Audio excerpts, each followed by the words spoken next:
Hello students, আজি আমি আলোচনা কৰিম HS second year ৰাজনীতি বিজ্ঞান বিভাগৰ দুটা পাৰ্টৰ এটা পাৰ্ট বিশ্ব ৰাজনীতি যোনটো পাৰ্ট আছিল হেতু পাৰ্টৰ প্ৰথম লেসন শীতল যুদ্ধৰ যুগ এই চেপ্টাৰটোৰ বিষয়ে আমি যোৱা ভিডিঅ'ত আলোচনা কৰিছিলো শীতল যুদ্ধ মানে কি শীতল যুদ্ধৰ কেনেকৈ সূত্ৰপাত হৈছিল সেই বিষয়ে আমি আলোচনা কৰিছিলো আজি আমি আলোচনা কৰিম এই লেসনটোত থকা গোষ্ঠী নিৰপেক্ষতা যোনটো নীতি আছে সেই নীতিটোৰ বিষয়ে আলোচনা কৰিম আমি জানো যে শীতল যুদ্ধৰ সময়ছোৱাত বিশ্বত দুটা বৃহৎ শক্তিয়ে গা কৰি উঠিছিল এটা আছিল আমেৰিকা যুক্তৰাষ্ট্ৰ যোনটোৱে নেকি পুঁজিবাদী শিবিৰৰ নেতৃত্ব বহন কৰিছিল আৰু আন এটা আছিল সোভিয়েট ৰাছিয়া যিটোৱে সমাজবাদী শিবিৰৰ নেতৃত্ব বহন কৰিছিল এই দুয়োটা শিবিৰে বিশ্বক বিশেষকৈ দুটা ভাগত বিভক্ত কৰিছিল সেই সময়ছোৱাত যিবিলাক দেশে নতুনকৈ স্বাধীনতা লাভ কৰিছিল অৰ্থাৎ এছিয়া আফ্ৰিকা লেটিন আমেৰিকাৰ যিবিলাক দেশে উপনিৱেশিকতাবাদৰ কবলৰ পৰা মুক্ত হৈছিল নতুনকৈ স্বাধীনতা লাভ কৰিছিল সেই দেশবিলাকে এই দুয়োটা বৃহৎ শক্তি গোষ্ঠীৰ পৰা নিজকে আঁতৰত ৰাখিব বিচাৰিছিল আৰু নিজকে আঁতৰত ৰাখি দেশীয় তথা বৈদেশিক ক্ষেত্ৰত নিজস্ব নীতি অনুসৰণ কৰিব বিচাৰিছিল অৰ্থাৎ আমি ক'ব পাৰো যে যিবিলাক দেশে নতুনকৈ স্বাধীনতা লাভ কৰিছিল বিশেষকৈ ভাৰতবৰ্ষ ইণ্ডোনেছিয়া শ্ৰীলংকা ব্ৰহ্মদেশ আদি দেশবিলাকে নতুনকৈ স্বাধীনতা লাভ কৰিছিল এই দেশবিলাকে দুটা বৃহৎ শক্তি গোষ্ঠীৰ কোনোটোৰে অন্তৰ্ভুক্ত নোহোৱাকৈ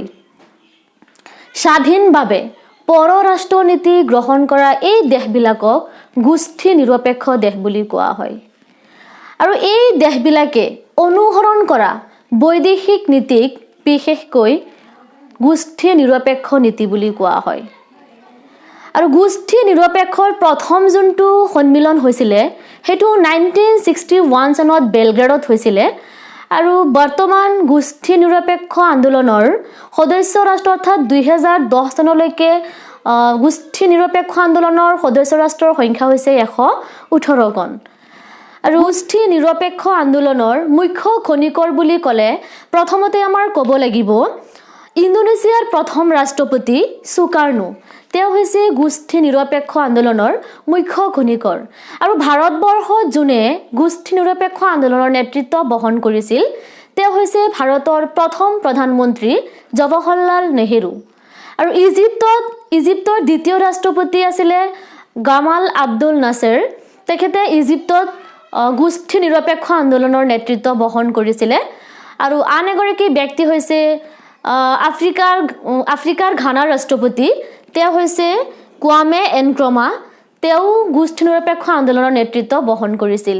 এই পাঁচজন ব্যক্তিক গোষ্ঠী নিৰপেক্ষ আন্দোলনৰ মুখ্য প্ৰতিষ্ঠাপক বুলি কোৱা হয় যিবিলাক দেশে নতুনকৈ স্বাধীনতা লাভ কৰিছিল বিশেষকৈ ভাৰতবৰ্ষ তাৰপিছত ইণ্ডোনেছিয়া তাৰপিছত আছিল শ্ৰীলংকা ব্ৰহ্মদেশ আদি দেশবিলাকে যদি অৰ্থনৈতিক আৰু সামৰিক দিশত দুৰ্বল আছিল তথাপিও এই দেশবিলাকে স্বাধীনভাৱে নিজস্ব নীতি প্ৰস্তুত কৰি আন্তঃৰাষ্ট্ৰীয় ৰাজনীতিত নিজৰ প্ৰভাৱ বিস্তাৰ কৰিবলৈ সক্ষম হৈছিল গতিকে আমি অৱশেষত ক'ব পাৰো যে গোষ্ঠী নিৰপেক্ষ আন্দোলনৰ মূল লক্ষ্য আছিল শীতল যুদ্ধৰ সময়ছোৱাত বিশ্বত দেখা দিয়া দুটা বৃহৎ শক্তি গোষ্ঠীৰ কোনোটোৰে অন্তৰ্ভুক্ত নোহোৱাকৈ নিজস্বভাৱে দেশীয় তথা বৈদেশিক ক্ষেত্ৰত নিজস্ব নীতি অনুসৰণ কৰা আৰু এই আন্দোলনক বহুতে শান্তিৰ আন্দোলন বুলি ক'ব খোজে তাৰ কাৰণটোৱে হৈছে এই আন্দোলনত যিবিলাক দেশ অন্তৰ্ভুক্ত আছিল সেই দেশবিলাকে বিশ্ব শান্তি আৰু নিৰাপত্তা ৰক্ষাৰ ওপৰত বেছি গুৰুত্ব দিছিল সেইকাৰণে বহুতে এই আন্দোলনক শান্তিৰ আন্দোলন বুলি ক'ব খোজে